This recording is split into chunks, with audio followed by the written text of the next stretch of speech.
laipni lūgti manā YouTube kanālā.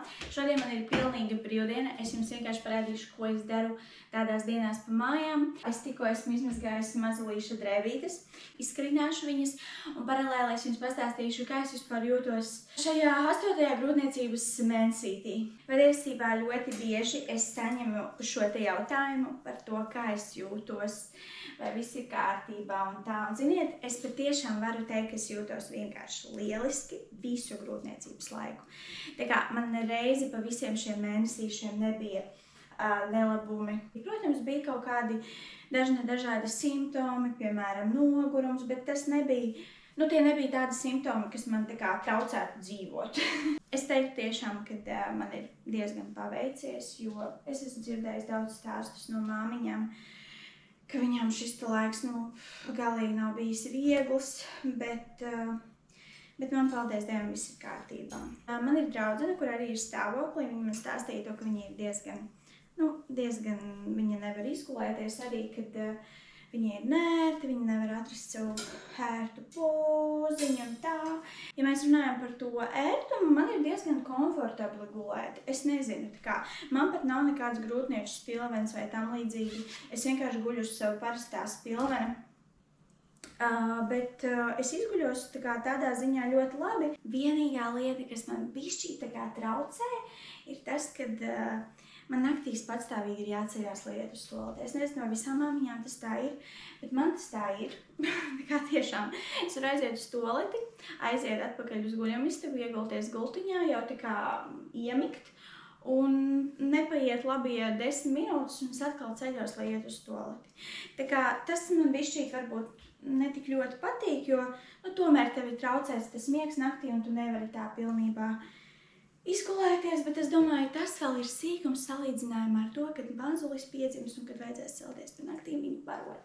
Jūs atcerieties, draugi, iepriekšējā video es ar savu draudzeni saliku mazuļa mēbeles, un šī ir tā komodīte, kuru mēs arī salikām, pārtinamies galds komodīte. Jā, tā kā viņu ir vēl mums jāpārneš uz guļamistabu, šeit viņš viesistabā nestāvēs, vienkārši pagaidām šeit stāv, jo vīram nav bijis laiks īsti viņu aiznest. Bet man ļoti iepatikās, atceros, kad es IKEA ieraudzīju šo komodu, es uzreiz sapratu, ka jā, mums tādu vajag. Tā kā ļoti forši. Tūlīt arī aiziesim uz guļamistabu, parādīšu, kā izskatās gultiņa. Šāda lūk izskatās mazuļa gultiņa. Šeit blakus mēs plānojam likt to komodīti, kur es jums tikko rādīju. Jā, sākumā man bija tāda ideja, ka mēs varētu komodīti likt šajā stūrī, jo šeit ir rozeta un virs komodas man ir plānots pielikt vēl tādu dekoratīvu lampiņu. Bet mēs sapratām, ka dēļ šīs gultas, te būs ļoti nērti pieeja pie tās komodas, pārtinamā galdiņa, tāpēc labāk liksim tomēr viņu šeit, un gultiņa tad mums stāvēs stūrītī. Jā, ļoti skaisti, man ļoti patīk šī gultiņa. Un tā krāsa viss vienkārši perfekta. Draugi, skatoties, jums kaut ko parādīšu. Mums nesen vīra brālēns radinieks atveda šo kasti ar spēzijiem. Tā ir no Vācijas. Latvijā tādi dzērieni nav pieejami.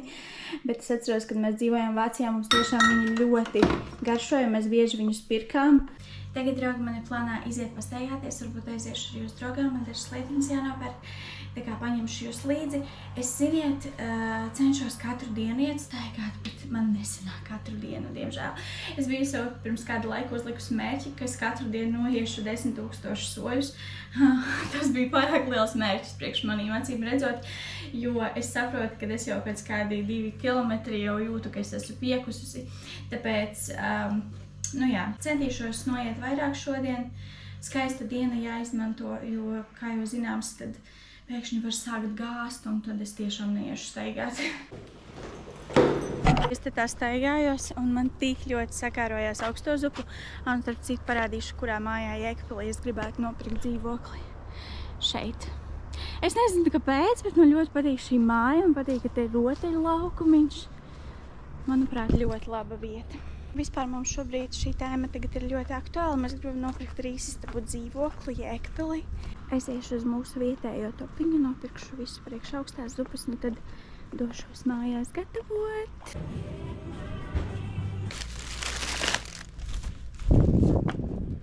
Vai es neesmu malacis, draugi, nogāju gandrīz 6000 soļu. Lūk, arī mana augstā zupiņa sanāca tiešām ļoti garda.